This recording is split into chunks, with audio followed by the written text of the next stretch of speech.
Tetangga desa ada yang sering jual anak.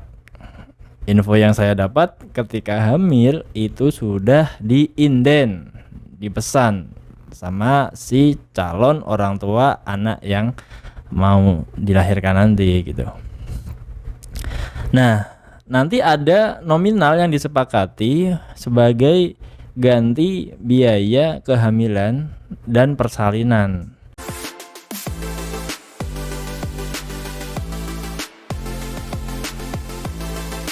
Assalamualaikum warahmatullahi wabarakatuh. Apa kabar sobat ABC? Semoga saya selalu. Jumpa lagi dengan gua El di channel Mereka Punya Cerita. Oke, di video kali ini gua mau cerita ke kalian dari apa yang gua dapat di Instagram. Lagi-lagi Instagram karena termasuk aplikasi yang suka gua gunakan. Di situ gua banyak sekali dapat informasi-informasi. Dari berita terdapat cerita ya. Jadi ada seorang netizen yang dia menceritakan pengalamannya dia terkait dengan video yang ada waktu itu. Nah, apa itu beritanya? Jadi di Semarang tempat gue tinggal, beberapa hari yang lalu itu ada sebuah berita yang heboh, seharusnya heboh. Penjualan anak, guys. Jadi ada sepasang suami istri yang menjual anaknya baru usia 14 hari. Alasannya adalah karena terlilit hutang si istri ini gitu kan. Karena terlilit hutang, akhirnya dia menjual anaknya yang baru 14 hari. Itu anak keempat. Jadi anak terakhir harusnya ya, karena dia baru 14 hari. Nah, dia jualnya tuh dari Facebook.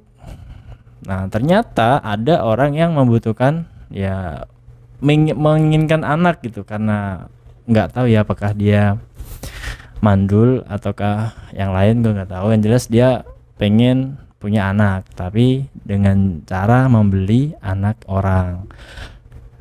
Angka 30 juta adalah kesepakatan yang terjadi di antara penjual dan pembeli ini.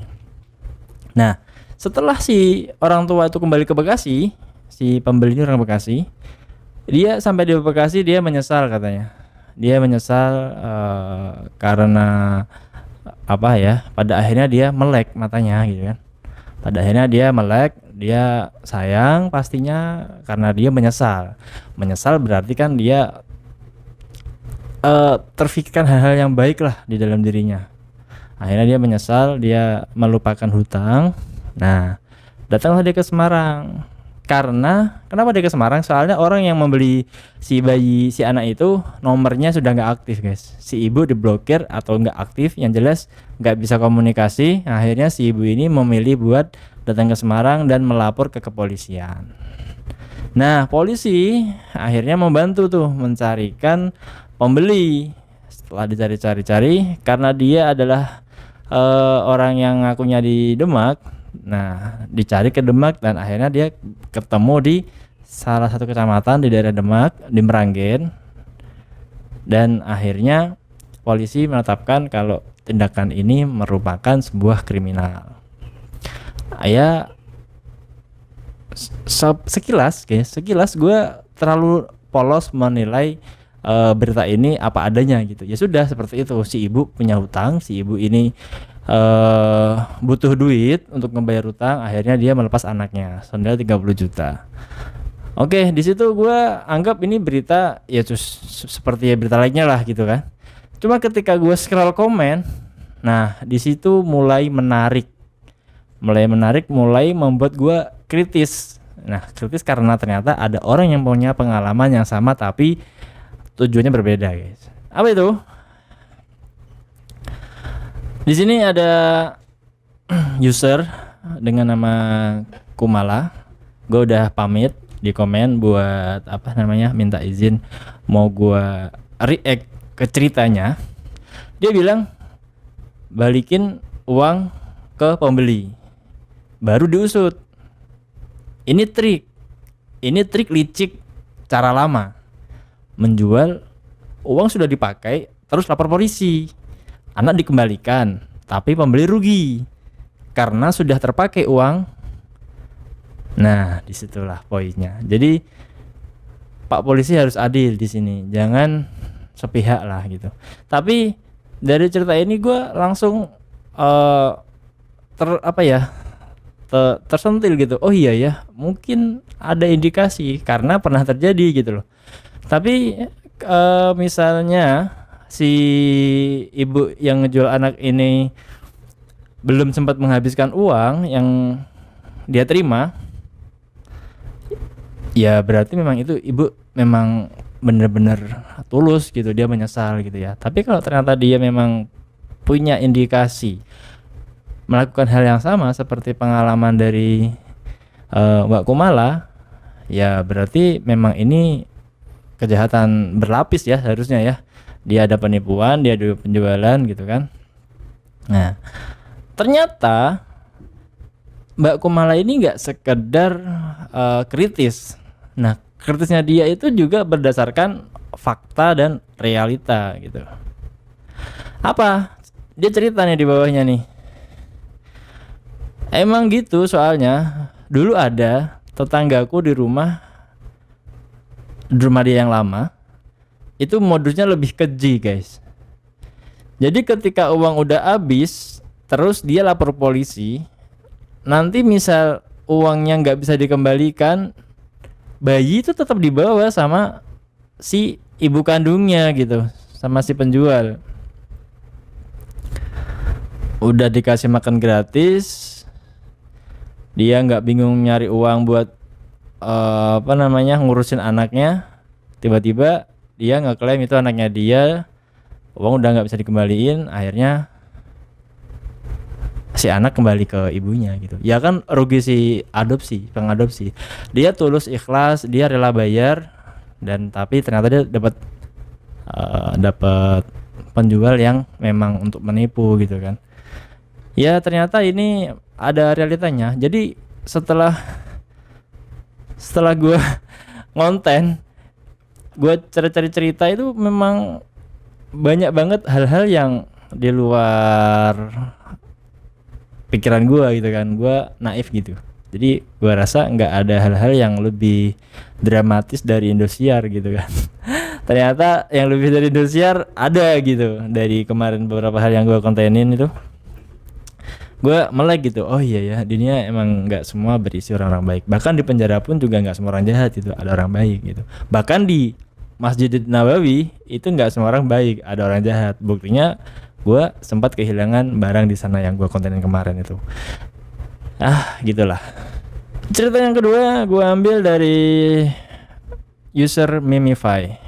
Mimify ini dia juga cerita tentang apa yang dia alamin terkait dengan video atau berita ini, guys. Tetangga desa ada yang sering jual anak. Info yang saya dapat ketika hamil itu sudah diinden, dipesan sama si calon orang tua anak yang mau dilahirkan nanti gitu. Nah, nanti ada nominal yang disepakati sebagai ganti biaya kehamilan dan persalinan. Jadi selama dia mengandung dan dia melahirkan, berbagai kondisi yang dia alami itu dibayar dengan nilai yang telah disepakati oleh si pembeli. Ya, ini sebenarnya tergantung apa ya? Tergantung konteks sih. Kalau jadi bisnis ini nggak bener.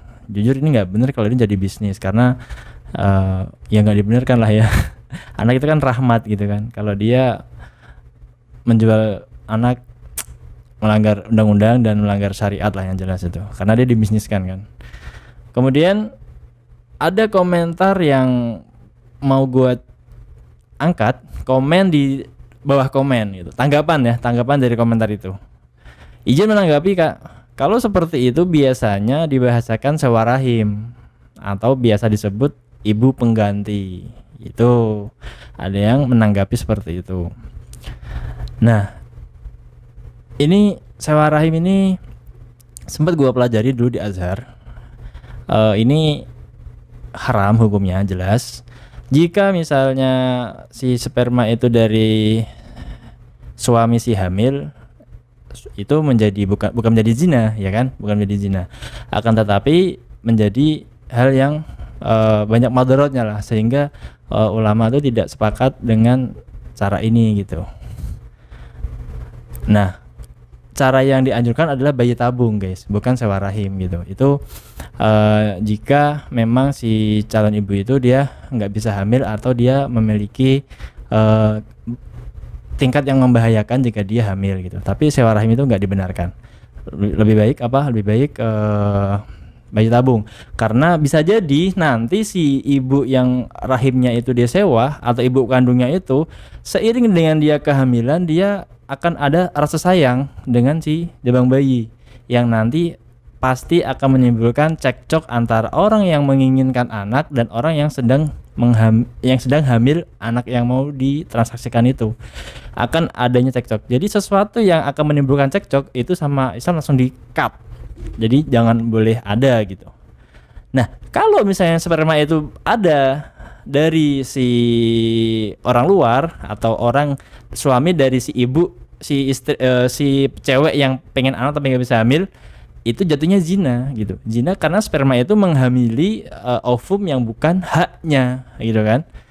Akhirnya nggak benar juga gitu. Jadi zina dalam hal ini bukan sekedar ada antara laki dan perempuan, tapi terjadinya pembuahan yang dia bukan haknya gitu. Itu juga nggak boleh. Yang jelas jika cerita dari Mbak Mimi Fai ini sewa rahim itu haram lah ya, haram karena dianjurkan bayi tabung jika dia nggak bisa nggak bisa cari ibu jika dia nggak bisa hamil dia bayi tabung gitu. Tapi kalau dia nggak punya uang karena memang mahal, ya dia cari adopsi dari anak di panti asuhan. Karena gue tahu sih panti asuhan tuh juga menerima orang-orang yang baik hati, muhsinin yang mau mengambil anak untuk diadopsinya. Bagi orang tua yang menjadi orang tua wali, orang tua. Jadi bagi orang tua yang anaknya itu adalah anak angkat, ya itu adalah amanah. Sekalipun bukan darah daging kalian ketika sudah berakad mau mengambil dan menjaga, itu sudah menjadi tanggung jawab kalian dunia akhirat. Dan yang perlu diperhitungkan itu bukan mahram kalian. Jika anak itu cewek sama ibunya, ibu angkatnya, berarti dia bukan mahram. Karena banyak masyarakat yang belum mengetahui hal ini, abai lah dengan masalah seperti ini, merasa sudah jadi anak, ya dia dianggap muhrimnya gitu, nggak bisa gitu kan. Tapi kalau misalnya si anak itu sempat disusuin karena mungkin si ibu ini adopsi, si bayi ini masih kecil ya, masih usia minum ASI, tapi ternyata si ibu ini karena rasa sayangnya dia yang tinggi terhadap anak itu keluar ASI dari si ibu angkat dan disusu ASI itu, bisa jadi dia mahram gitu ya dengan si suaminya. Ya gitulah kurang lebihnya guys. Oke, cukup sekian cerita dari gua. Pantengin terus konten ini, jangan bosan. Mudah-mudahan konten gua bisa berkembang dan bisa memberikan cerita yang menarik buat kalian semua.